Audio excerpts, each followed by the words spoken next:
right here of riding a rolled vehicle.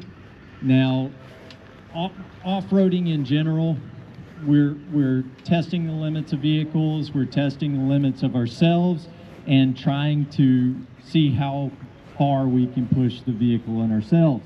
Sometimes that leads into what we see here.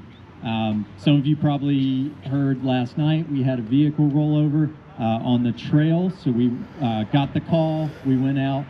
The goal when we go to right a rolled over vehicle, okay, is to get it back on all four wheels with as little damage as possible and keep it so that we can drive it out. Nothing worse than having to tow a disabled vehicle off the trail. That makes it take infinitely longer. So what that means is as we start pulling, right, so we've got a winch here, as we start pulling, there's going to be a tipping point where this vehicle will start to just basically fall down towards its wheels. At that point in time, we have to basically brake that and slow it down so it sits down softly on its tires. We don't want to cause unnecessary damage to the frame, to the suspension, or even the tires and wheels, because again, that leads to not being able to drive it out. This is the exact method that we used last night in the recovery to get that vehicle down. And again, gentleman over there in the green shirt with the cowboy hat, Chris, was able to drive that vehicle back here at 55 miles an hour, right? With very little damage. So that's what we're going to show here. Now, let me back up a little bit and say, before we go running right in, we see a vehicle roll over, immediately, even if we're a bystander or like myself, a guide, the first thing we want to do is go running in, help whoever is in that vehicle get out, right? But remember that if you are an able-bodied person and you are going to help with the recovery, help with the medical, whatever it may be, you need to protect yourself first, right? We don't want to go running up on this vehicle if it's not stable, right? If there's a chance that it could be on fire, there's a chance that we could get hurt, okay? So as we approach a rolled over vehicle, we want to use all of our senses. Number one, as we're walking up, we're smelling for smoke, smelling for gas leaking.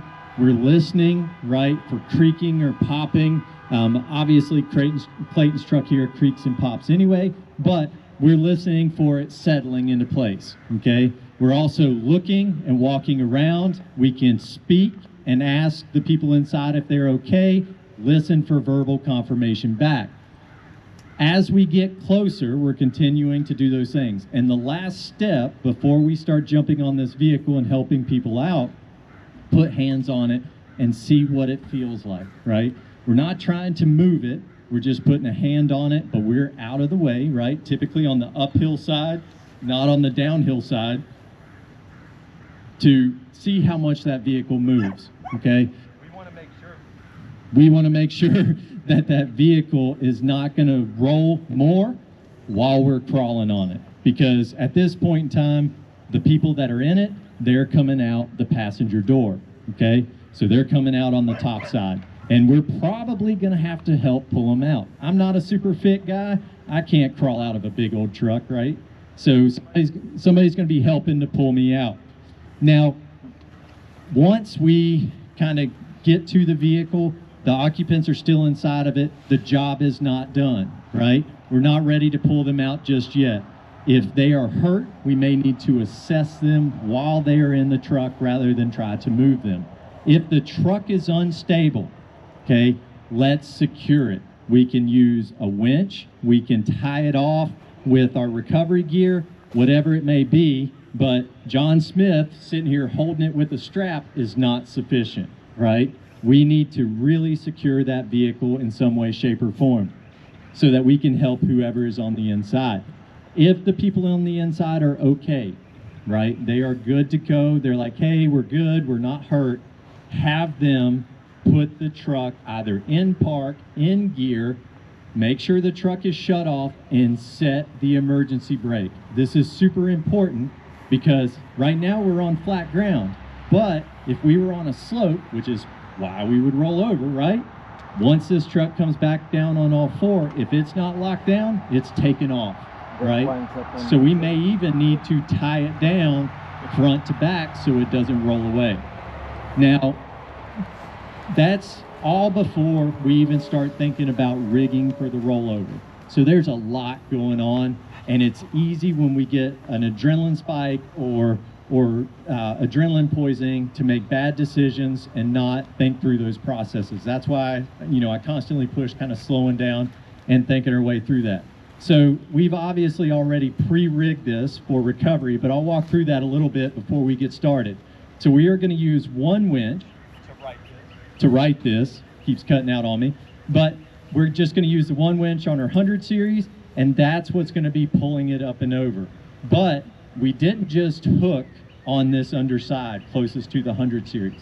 We actually wrapped it all the way around, down, and as far down. Luckily, when we rolled this, we left the strap on, but it's wrapped all the way around to the bottom slider. So what we're getting, if you've ever bit into a Swiss cake roll, I love Twinkies and Swiss cake rolls, but you see that cream swirl? That's what we're looking for with our straps. We want it to swirl and pull it more than it slides it, right? We want it to spin the truck and unroll it, okay? Now on the other side, because here we only have one winch, if we had another winch, we could use something here, powering out, which I know is against some of the training I've said, but powering that winch out to control the descent on the other side. But now you have two winches fighting against each other, okay? So whichever winch is winching out, you need to put something in that has stretch, like a kinetic rope or a kinetic strap or something like that, to add a little give in there. Because if you just use two winches and hoping they match in speed, good luck, you're gonna basically start to crush the vehicle like a tin can.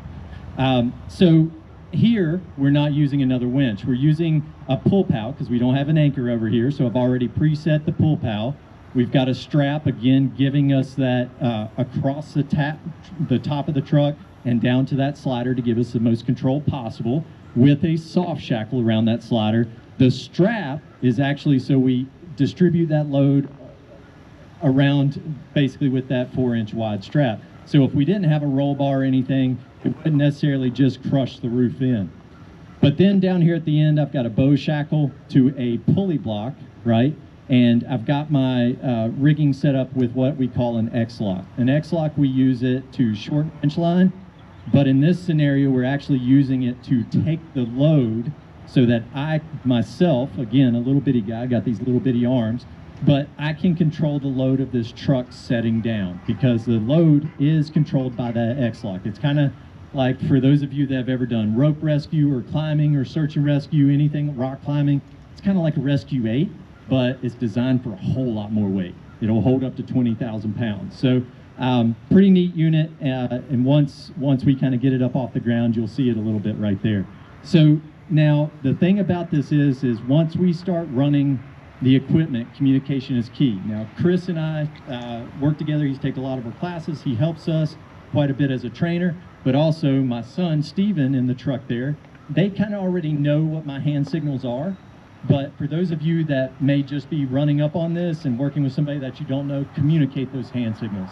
Don't use verbal communications. Again, adrenaline's pumping, and if I look at Chris and I say, whoa, he might think I'm saying go, or Steven, if I say no, he might think go, and he floors it because he wants to go fast, right? See that mullet just blowing in the wind. But give us a hair flip, Steven. There you go. Thank you. Thank you. Yeah, he likes to say he stole my hair. So, but we want to communicate with hand signals. So they know my hand signals. We won't have to go over those. But make sure that you have hand signals set with the person you're working with. Also understand, right, that until we hit that tipping point, we can stop that winch at any point in time, right? And it will hold that load of that truck if your winch is in correct working condition. So make sure, right, that you stop periodically to make sure that your rigging is correct, all right? So I'm going to put the microphone down because I want to make sure that I'm paying attention to what I'm doing, we're going to make sure that everything is set up correctly, and then we're going to go right into pulling. If you would just do me a favor, notice that we've kind of moved everybody back perpendicular way. Let's just make sure that nobody is passing in line with any of the recoveries. We're not putting a lot of pressure on anything, but you know, we are truly riding this truck and anything could happen and I don't want it to lead to anything. So I like to make sure that we're incredibly safe. So let's keep everybody perpendicular. And if anybody does go to pass by, my wife is running around here somewhere, but she will stop them. So I'm gonna put this down and we are going to start with the recovery. And then when we're done, we'll talk a little bit and we'll ask some questions.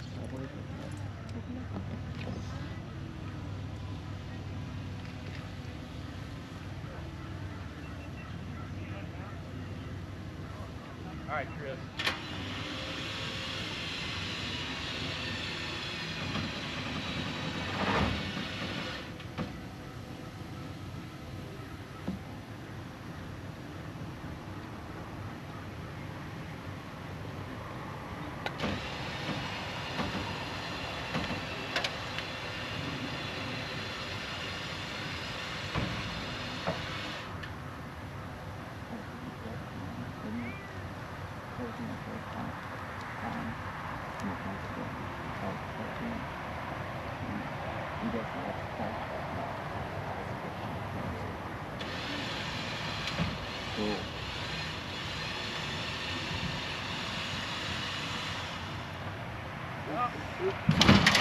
Uh-oh. So is it going to be rifled?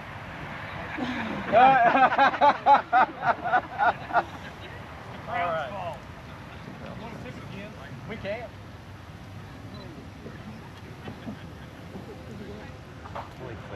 So our pull valve popped out, but still sort of to a certain extent, and I'll explain why, but mission accomplished, right? So notice that as the truck came down, we controlled it past that tipping point, right? We controlled it past that tipping point and only the last, I didn't exactly see, but 2 feet it dropped. So it wasn't a hard smash down on the suspension. So again, we kind of accomplished that. Now, there are other things that we could do. We could have, in an open field like this, we could have pulled in another truck over here and used it as an anchor. The 100 series over there, we could have set the anchor point over here better, but with wet ground, it might just pull out again. So outside of that, right, what do we do once that vehicle is set down?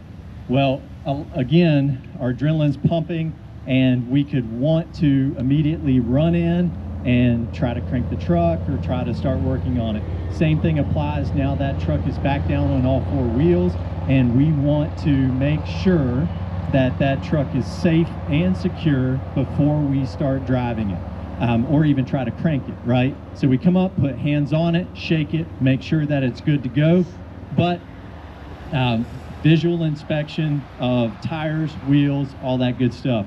Now, we've got to wait a little bit of time before we start checking fluids, okay? We can't just jump in and start checking oil and expect it to be good, or checking if you can, right? Not a modern vehicle, but older vehicles, if you can, check transmission fluid and all that good stuff. Power steering, a lot of different stuff that goes into play. But we'll wait that amount of time, whatever it is, based on different recommendations, different oil types, whatever. But typically I look to give minimum of 15 minutes when it's on all 4s and level like it is now.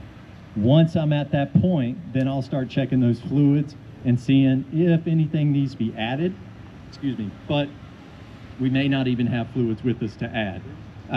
Now, when you go to crank this vehicle, okay, modern vehicles can have an emergency fuel cutoff.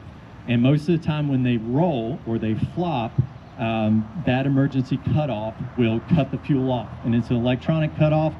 It cannot be reset by disconnecting the battery on most vehicles. It is a switch that you have to find the button to press. And normally most new vehicles like Raptors, F-150s, Ram 1500s, even Jeeps and stuff, it is in the passenger front footwell on the right-hand side under the glove box. But there are some vehicles that they're in different locations. So we have to find that to turn the fuel back on if it's a modern vehicle, and then we can try and crank the truck. Now, when you crank this truck, it's gonna be smoking like crazy because a lot of your oil has moved on top of the piston in the head, so it's burning that oil off. So it's going to smoke. It's not going to be great. It's not going to smell great, right? But it is going to have to burn that oil off. So a lot of times I'll crank them up, let them run for just a minute, let them idle for just a minute to make sure that everything's okay. Once we are sure that that vehicle can continue to run and is cranked and is doing good, then we put somebody in the vehicle, but we still have not disconnected recovery lines or anything because we don't want a runaway vehicle, and we will drive that truck 18 inches forward and hit the brakes, right? We want to make sure, number one, that those brakes are going to stop that truck. Now, we're not going to do this with this truck because, you know, it probably doesn't have brakes that work anyway. So, but we would want to drive that truck just a little bit and test those brakes out to make sure, number one, it's going to roll, but number two, it's going to stop, because at least at that point in time, we can tow this truck out. And that's similar to what we did last night as far as going through the process of making sure that truck is good to go and good for driving. Actually takes longer than the recovery would take. As you can see, this wasn't a super exciting recovery. It's not like, you know, the YouTube videos or the Instama book face tube stuff where the truck takes off and it's just magical. But anyway, that is riding a rolled over vehicle. We can do it again if we need to. But outside of that, again, we kind of achieved, even though the pull power let loose a little bit. If you have any questions about the specific rigging here or checking out the X-Lock, I can show you that. Or while we're breaking stuff down, feel free to come up and ask us any questions. Outside of that, I don't know where Clayton went.